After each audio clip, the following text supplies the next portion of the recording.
Sem perceber, muita coisa em nós foi formada pelas dores do passado, pelo ambiente que vivemos e pelas coisas que consumimos. Durante muito tempo, eu achava que ser rígida, viver na defensiva era só o meu jeito de ser. Mas a verdade é que, enquanto a gente caminha guiados pelas nossas sensações, pelos medos, não conseguimos viver a verdade que Deus planejou para nós. Mas o Evangelho não nos pede para aceitar qualquer pensamento e nos convida a chamar à existência a verdade. Em 2 Coríntios 10, a Bíblia nos orienta a levar cativo todo o pensamento à obediência a Cristo. Mas como fazer isso na prática? Como viver isso no dia a dia, quando uma mentira, um sofisma invade a nossa mente?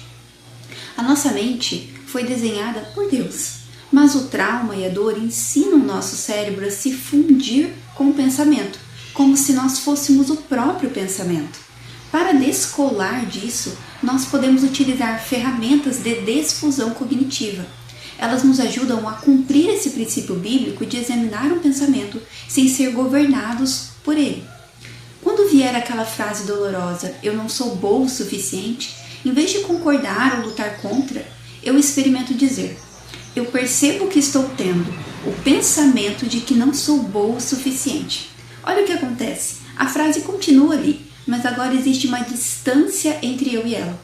Então você não precisa ficar presa dentro daquele pensamento. Você também não precisa lutar contra ele.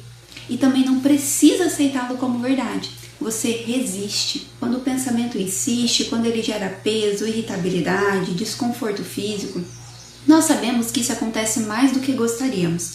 Mas nós também podemos dar um nome para esse crítico interno. Pode ser um nome simples, até engraçado, como Chatonilda ou Chatonildo. Quando a voz interior disser, você errou de novo, você não vai conseguir, você não vai levar até o final, você não é boa o suficiente, você simplesmente responde, lá vem o Chatonildo de novo, lá vem a Chatonilda outra vez. Você deixa de confundir aquele pensamento com a sua própria voz. Mas às vezes não é uma frase, é apenas uma palavra que gera vergonha, medo, pânico. A proposta é repita essa palavra várias vezes, até ela perder o significado, até virar apenas um som, ou transforma essa palavra em uma melodia. Você pode cantarolar, criar uma paródia. O objetivo aqui não é negar a realidade, é retirar o poder emocional que ela exercia sobre você. E existe outro exercício, e esse é para quem quer movimento, algo palpável.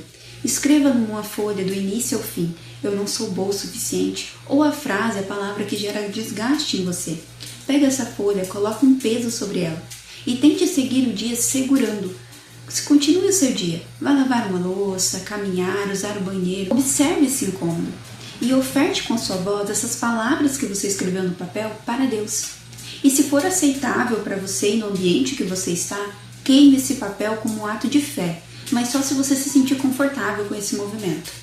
Houve um tempo em que eu escrevia numa folha tudo aquilo que eu acreditava sobre mim. Muitas dessas frases eu já tinha recebido até como diagnóstico. E depois eu riscava cada uma dessas frases em vermelho. Eu escrevia por cima daquilo, o que a palavra de Deus dizia sobre mim. Ele te cobrirá com suas asas e sob suas penas você encontrará refúgio. Nunca mais te chamarão desamparada, mas será chamada minha delícia, porque o Senhor se agrada de ti. Não temas, porque não serás envergonhada, porque o teu Criador é teu esposo. As coisas passadas não serão mais lembradas. Você percebe? À primeira vista, tudo isso parece um movimento muito pequeno, quase simples demais, porque nós esperamos mudanças gigantescas para poder acreditar na cura, quanto muitas vezes Deus começa a transformar uma vida através de pequenas escolhas sustentadas todos os dias. Existe mais uma prática que mudou profundamente a minha caminhada. Eu comecei um diário com Deus. Não era um diário bonito, era um lugar onde eu escrevia exatamente o que eu estava sentindo.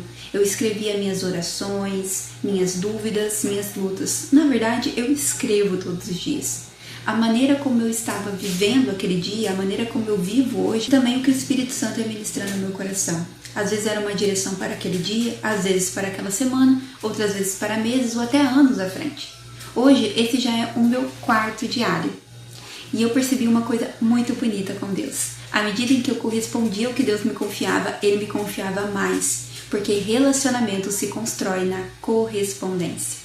A técnica ajuda a diminuir o ruído mental, mas a palavra de Deus transforma a sua identidade, é de dentro para fora.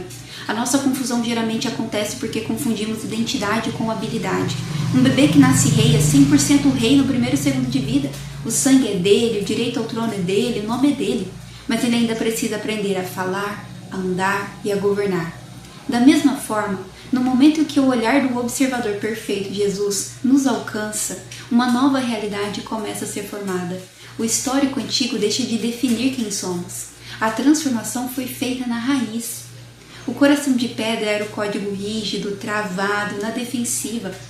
O coração de carne é a nova matriz, capaz de sentir, de confiar e de fluir em liberdade. O tempo que segue a partir de agora não é para você tentar se tornar alguém diferente. É para aprender a operar como alguém que já recebeu uma nova identidade, desaprendendo os maus costumes de quem viveu anos no cativeiro. O momento que muda a sua vida é quando você deixa ser vista e tocada por Jesus. Pare de se prender com essa ilusão de que você não é boa o suficiente. Pare de se basear nas escolhas do passado. Ele quer te tocar. É você que não deixa. Abandone o constrangimento. Se renda a Ele como uma criança e se posicione com maturidade. Não deixe existir barreiras entre você e Jesus. Esses probleminhas aí vão mudar. Essa vergonha vai passar. Nenhuma enfermidade é grande demais para Jesus. Ele é a única voz que importa. Ele é infinito. Existem muitas coisas maiores que Deus reservou para você. E Ele quer que você viva cada uma delas. Um minuto com o Senhor muda tudo. Acima das circunstâncias. Foi para esse lugar que Jesus te chamou. Então, em nome de Jesus, que haja fogo do Espírito Santo no seu coração. Que você receba o toque de Jesus no dia de hoje. E você queime pelo Senhor dia e noite. Amém? Que esse vídeo desperte no seu coração a verdade de que você é mais do que vencedor. Até a próxima semana, que o amor de Cristo te envolva.